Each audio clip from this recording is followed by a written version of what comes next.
Save big during Labor Day at Lowe's. Get up to 40% off select major appliances. Plus, buy more to get up to an additional 20% off. Shop even more savings with 3 Stay Green 1 cubic foot vegetable and flower garden soil bags for $10. This Labor Day, take care of your home for less at Lowe's. We help, you save. Valid through 9/3. Soil offer excludes Alaska and Hawaii. Selection varies by location. Select locations only. While supplies last. See Lowe's.com for more details. I remember at one point, after he fired the second round, and I fired my second round, and I remember thinking, no, this guy ain't moving. This guy ain't leaving. And then I remember telling myself, you're going to get shot. Keep shooting. I remember telling myself that if you're going to get shot, just keep shooting, keep shooting. So, then he fired a third, I fired a third, he fired a fourth. And as he's doing that, I'm the whole time I'm kind of trying to crouch down to get cover, which I later, during the investigation looked underneath it. There's more concealment. I mean, if I could have fired through the objects. It was just a tarp and some other shit, right? Yeah. And then at the same time, he's also taking that back foot and kind of trying to disappear too. And I'm kind of, get cover.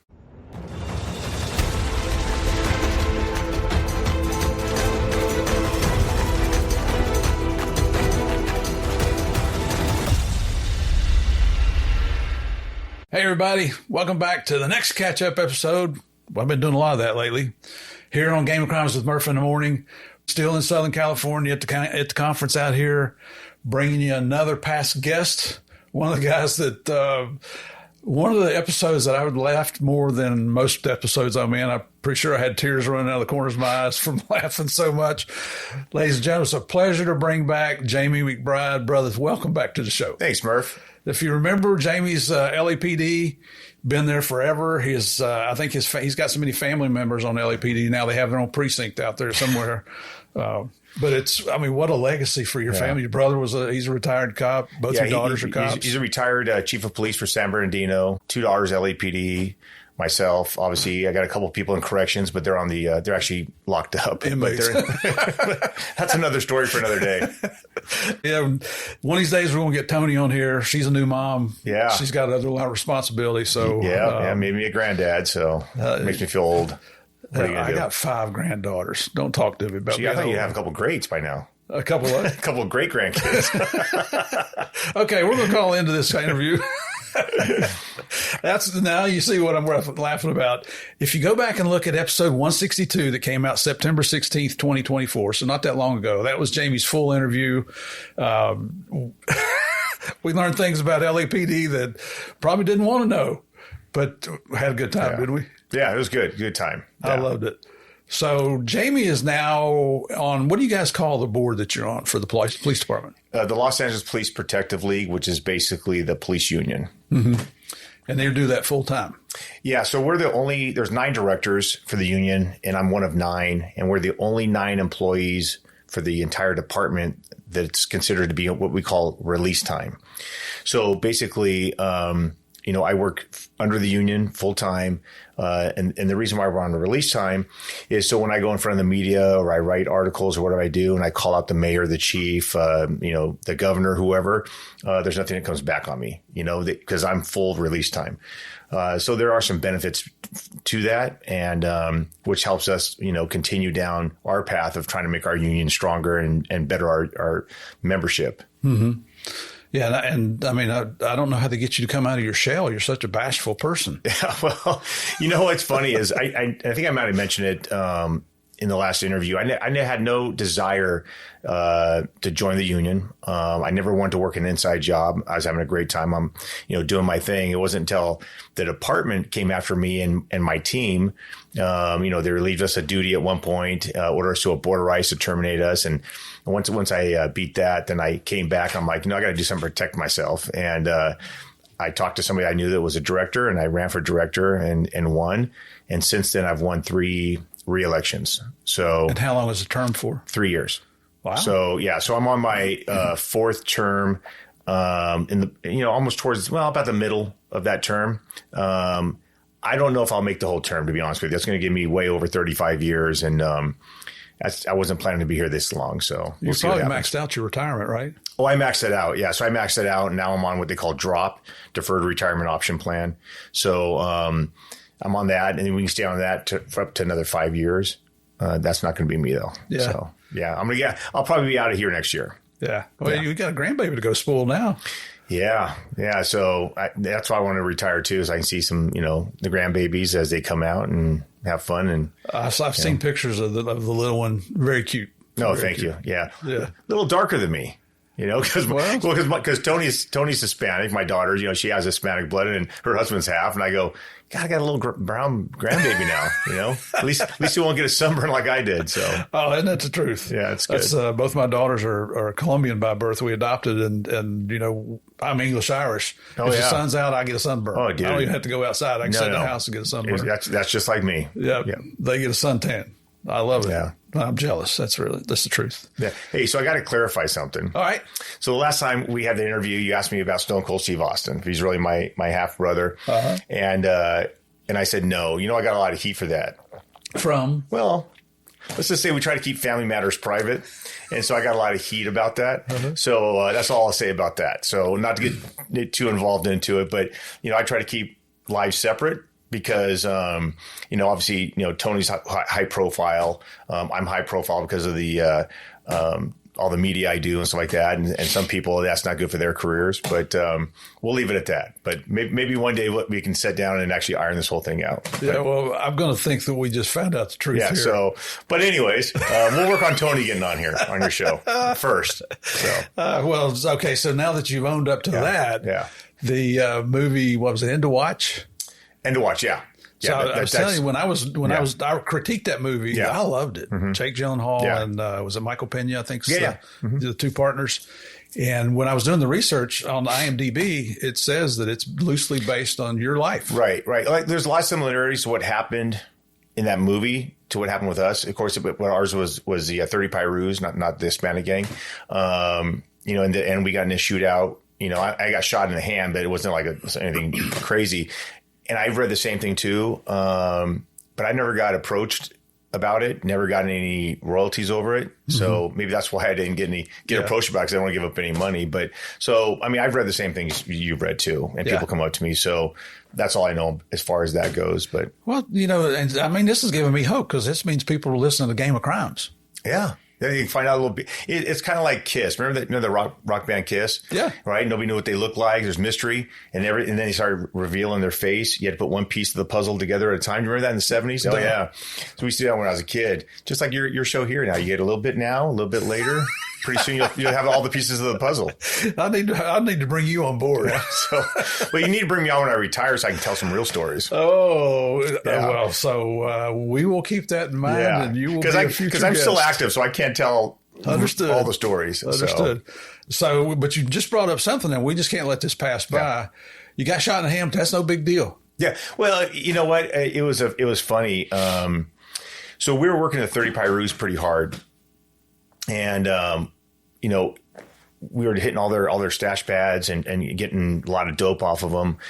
This is in Newton Division. Mm-hmm. Shooting Newton, right? Newton. Yeah. In the I think this is probably towards the later of the 90s. And so we're hitting a lot of pads. And I don't know if it was a setup. It was just real awkward. But I remember it was New Year's Eve. And it was getting close to midnight. And it was by the station. And we see this car. They obviously see us. And they go right through a stop sign. So we just get behind them to light them up. Next thing you know, the pursuit's on. It's about 2 streets north of the station. And next thing you know, the door opens up. And the passenger leans out. And he's firing rounds at us. With what? A handgun. Okay. Handgun. And when they come to the intersection of Central, I think they must have been on like 32nd Street or something like that. The guy jumps out, lands, jumps back up to point the gun as the car's taking off, but he has a slide lock. So I'm trying to angle the car for my partner. I'm just waiting for the round start blasting. And the guy tossed the gun. It took off. We ended up catching him, and he turned out to be a 30 Pyru. So we're kind of putting it together like, oh, that's kind of odd, 30 Pyru. So we're still taking down a lot of their players, and then we got some information about a pad selling dope. So we ended up in the back alley. So just so you know, in South Central, there's dirt alleys that run behind the houses, mm-hmm. and also north and south, right? Okay. So we ended up parking our car in the shadow of the night, kind of walking up, and we encounter one guy as he's coming out, and he dropped a bunch of dope. So my partner grabs him and pushes him forward, and we go in there, and it was kind of like Sanford and Son. The backyard is just shit everywhere with blue tarps all over it. And some of our listeners don't know who Sanford and Son is. Yeah, I'm trying to date myself. So he looks around my partner grabs him and pushes him forward. We can only walk about 5 or 6 feet in because of all the shit in the backyard. And he looks around the corner, which would be the walkway path they had carved out of this junk towards the house. My partner turned around and gave me points to his eyes and points down there like, I see suspect, coming there, right?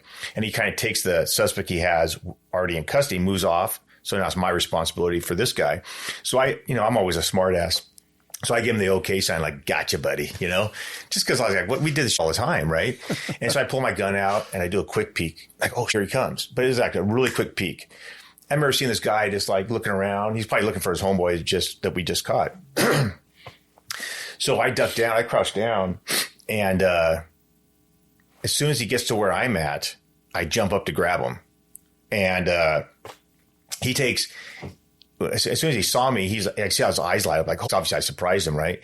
And he took a step back, and I see him bringing his arm up, and I look down, and it came in slow motion, right? Mm-hmm.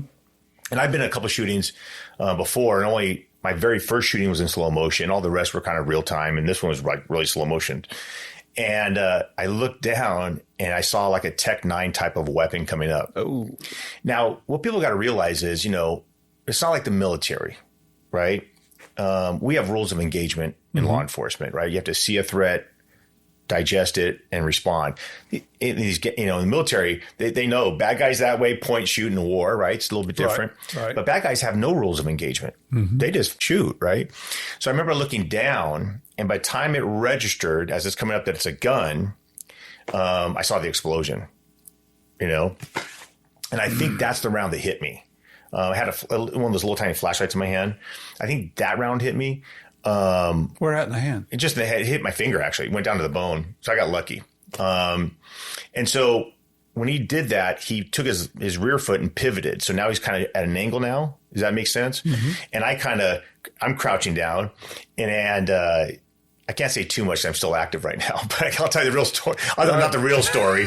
I'll tell you another version when I retire. But let's just say the rounds are going back and forth, right? And, I had been to the Sheriff's Academy before I joined LAPD.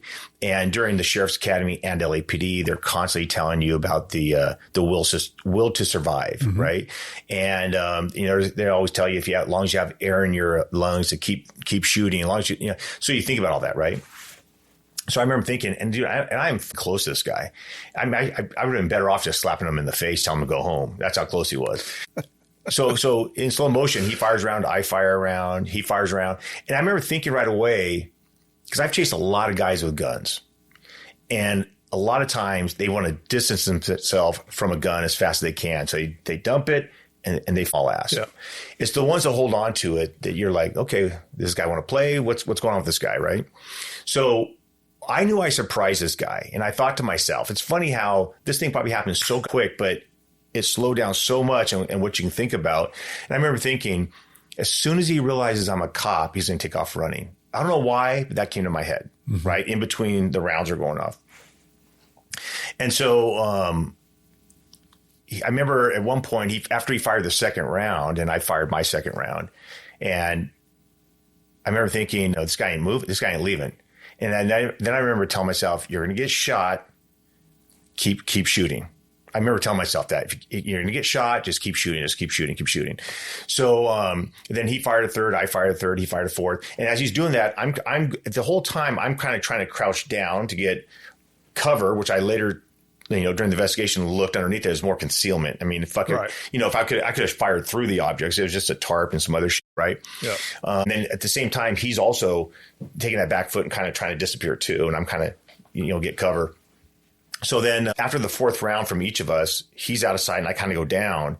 And then my partner, I found out later on, thought I was shot, right? Right. And so he kind of goes around me and he peeks around the corner and now I'm watching him. And then he looks, and all of a sudden we hear more shooting, boom, boom, boom. And he comes around and he's shooting back, bap, bap. And it's kind of like a movie, right? Turns out that it was the second suspect. Oh. So right away, I turned around to make sure they couldn't come back behind us, and they couldn't. So then I did myself a quick pat down because I got to be shot somewhere. That's when I saw a bunch of blood on my hand. I was like, okay, that's nothing. So then, of course, then the help call comes out, and everybody comes out, and their mother and stuff. And they turn out to be, 30 Pyru too. So it was all these 30 Pyrus and all these investigations. That's why a lot of people are saying that they think it was based on our stuff, but they just used a different gang. Because we did successfully damage their sales operation for a while. But of course they're back up and running like anybody else. They're like roaches. You can't keep them down. So, but that was that. But it's funny because, I used to use that, this line in court all the time. Right. So I'd be in court testifying against some gangster or whatever like that, and whatever it might be. And whenever a defense attorney's like, well, how come you did that? I said, because I've already been shot once and I don't want to get shot twice. Now, they'd never asked me where I got shot, right? But if they ever did, I said, well, it's my finger. They're like, well, it's just a finger. And I was ready for a comeback. I was like, well, I'm sorry to disappoint you that it wasn't my head. But I never went there. But I did use that line quite a bit in court. I've been shot once. I don't want to get shot twice. And they never follow up. Oh, no, because you just won the jury. Yeah. It still worked great. You know what I mean? So, but I've always used that. Well, I'm telling you what, you shoot me in the finger, I'll be laying on the ground in fetal position crying, where's my mom, sucking my thumb. But, it was funny because I was like, hey, at least I have my digit still. Yeah. I know a Newton cop right now who's in a gun battle who lost his digit in a gun battle. Yeah. In fact, we were just talking about that shootout this morning.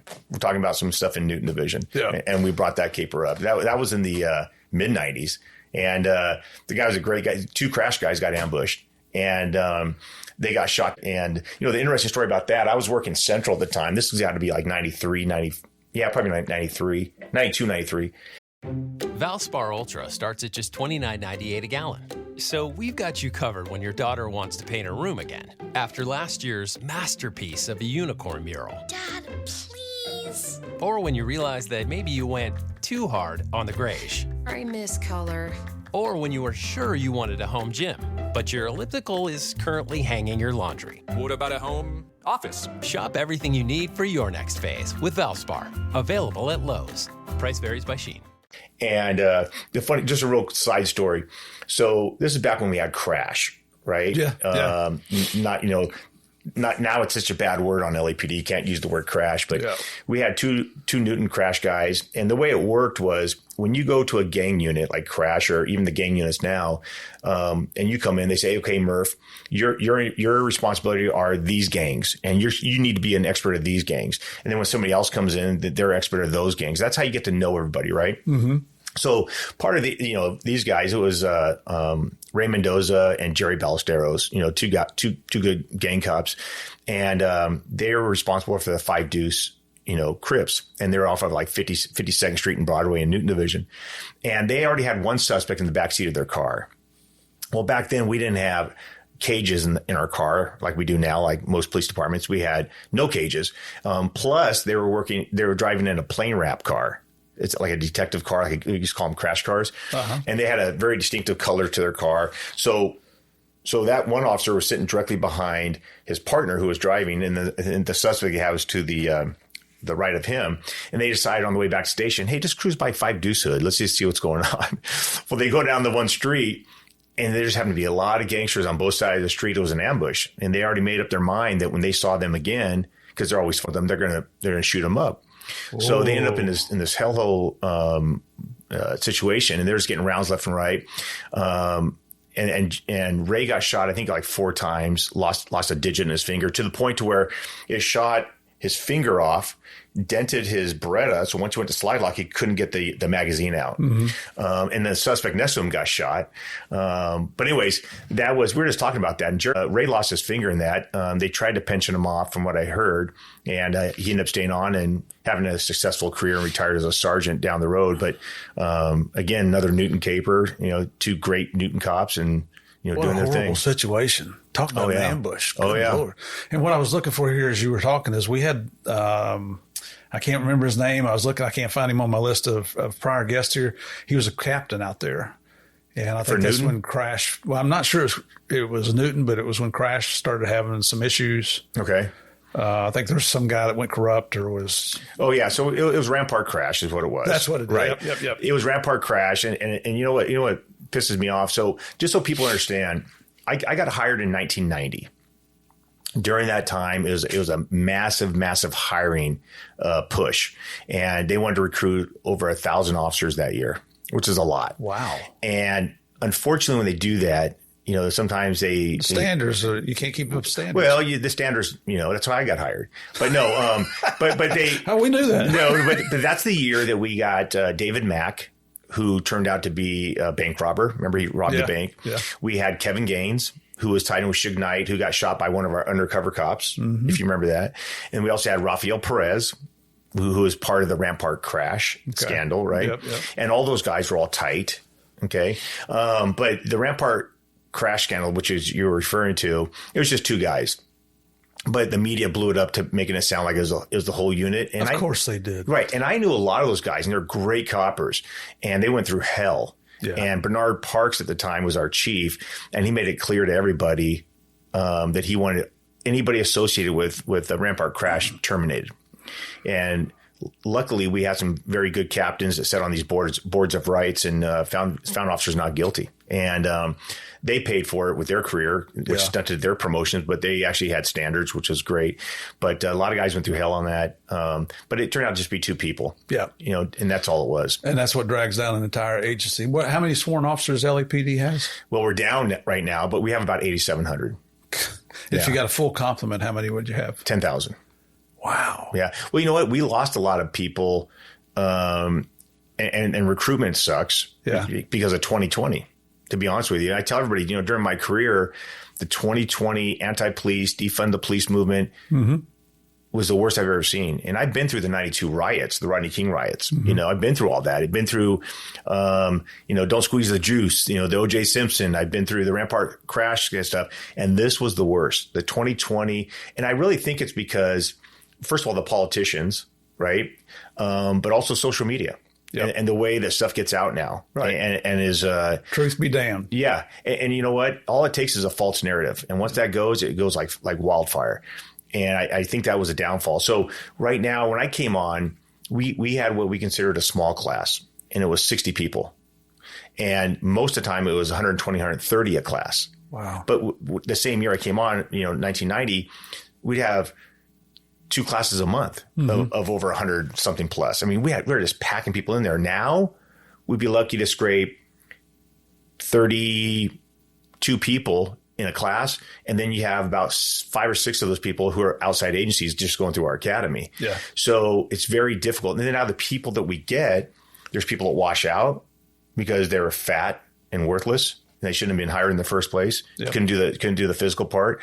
Or we had people say, "Oh, I don't want to carry a gun." What do you think? What job? This ain't the Salvation Army. You know what I mean? You're not going to ring a bell. You're going to be out there doing crime fighting, right? So I think the quality or lack of quality of recruits that we're getting aren't the best. I think we need to go back and really recruit heavy from the military. Mm-hmm. And we need to actually go out there and instead of, for LAPD, I can only speak for LAPD. I can't speak for other agencies. The city of Los Angeles does a horrible job of recruiting people. And they're doing this big push. Now, mind you, I have 2 daughters that are at LAPD. Yep. But they're doing a big push of 30 for 30, which means they want 30% of our department to be female by the year 2030. It's called 30-30. So, and no fault of this person, but they hired somebody who went through the academy, successfully graduated, who was 4'9". If you Google dwarf, it's 4'10". Wow. Okay. Now I'm not faulting this individual, right. But is that fair to other officers who may be in a situation where they need help and this officer is unable to give that help, right? So I think we need to go back to recruiting qualified candidates that can actually do the job, and stop lowering standards, especially the physical part. I know before, if you were a motor cop, you had to, part of the qualification was if you dumped your bike, you have to be able to pick it up by yourself. Now they have the buddy system, So what's your buddy's got to lay his bike down with you? No, two, you can pick it up now. Right. Yeah. So, but it's, again, things are changing, in law enforcement. And I don't think it's for the better. As far as my department, can't say for any other department. I just think that, when I go to as a union director, I go to every academy class that starts to talk to them about the union. And I always ask, is there any military here? Because before it used to be a good majority. Yep. Because we're supposed to be quasi-military. And you get like one. No kidding. Maybe two. Yeah. Yeah. Wow. Yeah. Well, even at the DEA Academy, there's supposed to be 50 trainees per class. Yeah. And they bring Javier and I up to speak to all the classes. Now we go to the academy twice a year, and they're lucky if they're getting 33 in a class. I don't get, and we have a great profession, the law enforcement. People don't understand, I tell people in these recruit classes, and I still recruit people. Remember, I have two daughters, right. And I still recruit people to come on this department or in law enforcement because it is a great profession. And I try to explain to them, it's a pension job. That's called forever money. I said, you can put away for these, these are what they call 401ks and everything else, but you might have another Enron where people lose everything, right? Yep. And I go, this is forever money. And I talk to some people that do the honor guard and they do it for the retirees. They tell me, dude, we've been having some deaths from people in their 90s, 99. They collect a pension all the way up until then. Wow. That 401k would have been long gone. Yep, absolutely. Long gone. Burn right through that. Right. So it's a great profession, great insurance. And realistically, most departments are on compressed work schedules, like 312s. Yep. Right. So you work 3 days a week if you're in patrol. Yeah. And 4 other days you can go to strip joints or something. You know what I mean? So there are some advantages to being in law enforcement. So when you pull a pin other than grandchildren, tell us about that shirt you got on there. So I have the House of Bamboo tiki bar. So I'm involved in this bar. It should be open by the end of summer this year. Yeah, great. Yeah. So in LA, in Ventura County. Okay. Yeah, Ventura County. LA is too difficult to deal with the city. Understood. I don't want to give any money to the city of Los Angeles. So, you want them to give money to you? Give money to me, right? But yeah, but otherwise, things are good. Got a movie coming out in January, so make sure you watch it. It's called Mercy with Chris Pratt. Really? Is he playing you? No. I'm in it with him. So check that out. That's supposed to be out in January. Chris plays a robbery homicide detective, and it's a little bit of futuristic, like maybe 10 years down the road, where AI is really involved now. And not RoboCop. Not RoboCop. Okay. I'll leave it at that, so you guys can go spend your money so I can get the residual check because I need it. I want you guys to go out there and pay the money so I get that check that comes in. But yeah, so that's coming out in January. So, and what's the name of it again? Mercy. Yeah. Very good, should man. Be pretty good. That's impressive. Yeah, so it should be pretty fun. But other than that, I'm just waiting to pull the pin next year, fade off in the sunset, and let all these youngsters, take the lead and pay for my pension. Brother, I tell you what, man, it's just like last time. It's a hoot to talk to you. And for those of you that listened to George Christie's interview that we did here, I don't know, it was after your interview. Yeah. Jamie's the one that actually made the connection for me. It was recommended by Mel and Santi, but you made the phone call for me, so I appreciate that, man. Well, just so they know, you never know unless you ask, right? Yeah. So just to let you know how that connection worked, I was doing a symposium in Los Angeles. I was just going to start doing it to raise money for our Officer Needs Help Fund. So I said, I'm going to do an outlaw motorcycle symposium. So I reached out to John Carr and Kaz, who worked for ATF, and they also infiltrated the Mongols. And I said, hey, would you guys do a 4-hour block for me? They're like, absolutely. They're great guys.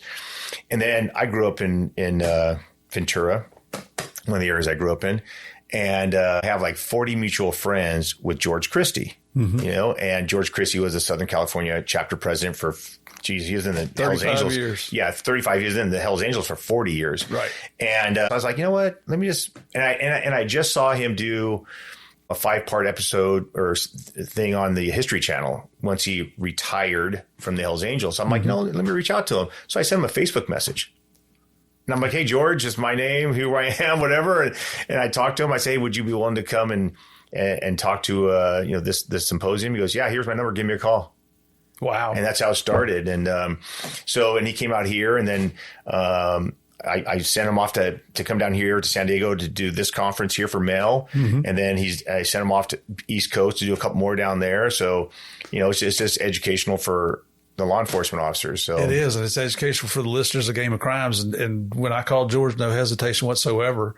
And for those of you that listen to it, I mean, he's very intelligent. He's very well spoken. Right. It wasn't, street lingo. That's all we're talking about, where I didn't understand a word. I've never worked gangs, so if they use their lingo, I'm not going to understand them. It was actually an impressive interview. I was a little shocked. One of the last questions I asked him, I said, George, given life now and you could go back and do things over, you lost a son to the HAs, what would you do over again? What would you change? He thought about it and he said, not a damn thing, Murph. Yeah. Well, do I agree with that? Not particularly, but hey, it's his standards and he lived up to his own standards and he's being loyal to the end. Well, I'll tell you what, he's very intelligent. He is. And so, where Sonny Barger was more of the, I'm a break skulls and all this stuff. George, I'm sure he did that, but he's very tactful, very smart. In fact, growing up, they had legit businesses in town. Mm-hmm. I'm sure it's a launder money, but in town. And so he's not a dumb guy. He's very smart. Right. And like I said, when you talk to him, he's very engaging. And so I know when he comes on and he does these symposiums, and probably I didn't listen to it, but I'm sure when you did your show, he's not going to tell you where the body's buried because he's intelligent. Right. Right. But it's still entertaining. It gets a peek behind the curtain. That's exactly what it's meant to do. And I think it's educational regardless. So whether or not he says, I did this, I did that. Well, of course he's not going to say that because he's not stupid. Mm-hmm. Right. But again, I think any information is always good information for law enforcement. Yep. It is. It's a learning experience. Jamie, thank you for coming back, brother. Now, we're already telling the audience, when you retire, you got to come back a third time. When I retire, I'll come back and tell some good stories. And it's probably going to be longer than 2 hours. It'll be entertaining. So, all right, brother. Thank you once again, everybody. Thanks again for joining us here on Game of Crimes with Murph in the Morning. Stand by. We got more episodes coming. Love for you to come back because I want you to continue playing the biggest, baddest, most dangerous game of all, the Game of Crimes. God bless you. See you soon.